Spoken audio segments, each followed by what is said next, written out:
Now, again, some sources are now using different solvents that prevent that from happening, even at low temperatures. But a lot of sources are not. So that's a real cheap way to know if there's something in there. Another one, it's basically get a blood test. A few days after you take a shot of your testosterone, get a blood test. Same thing with GH, growth hormone. If you get sent some growth hormone, you want to know if it's legit, get a test for growth hormone after you shot. And your levels should be through the roof. Testosterone, growth hormone, everything should be way up there. Also, you can buy kits for testing. I think Dave Palumbo sells a kit. Bill Llewellyn sells another one, I believe. These are all kits where you can test, and they'll give you different colors depending on what type of hormone you should have in your steroids.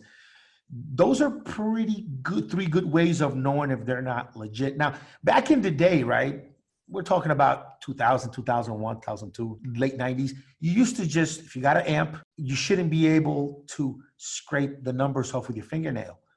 If you got a tablet, you shouldn't be able to crush it with your fingertips.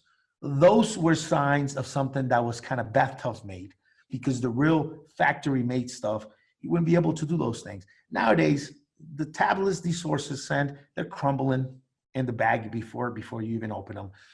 The amps, the names are rubbing off of them already. So you can't hold things up to those standards anymore like you used to, right? But those are just real easy offhand ways to figure out. Get a test, buy the test from Palumbo, keep it at home. It's a good investment. And, some of the other things are also getting tested. With blood work, I just actually, an example, the last time I tested testosterone, what I did is I injected about 150 milligrams once a week for 3 weeks. And I got tested 3.5 weeks after that first injection. My blood work came in over 800. So that to me was like, this is good fucking gear. Okay. My red blood cell count was high. My hematocrit was high. I knew this was good gear. My LH was down to 0. My FSH was down to 0. So that was the simplest way. Other steroids like trenbolone in blood work will artificially spike your estradiol levels, but it's not really doing it. But for some reason, the metabolites of trenbolone will show up in there. DECA will also spike testosterone levels.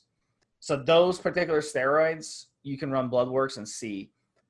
But otherwise, like Rick said, even these lab test kits that Rick was mentioning, they've actually been proven to be misleading because, number one, people don't test correctly. Maybe they don't give it long enough to change colors, but also the kits themselves have proven to not be accurate. So it's really, really hard to test it, guys. You really have to, the first thing you got to do is research the source and make sure you're buying steroids from a legitimate source.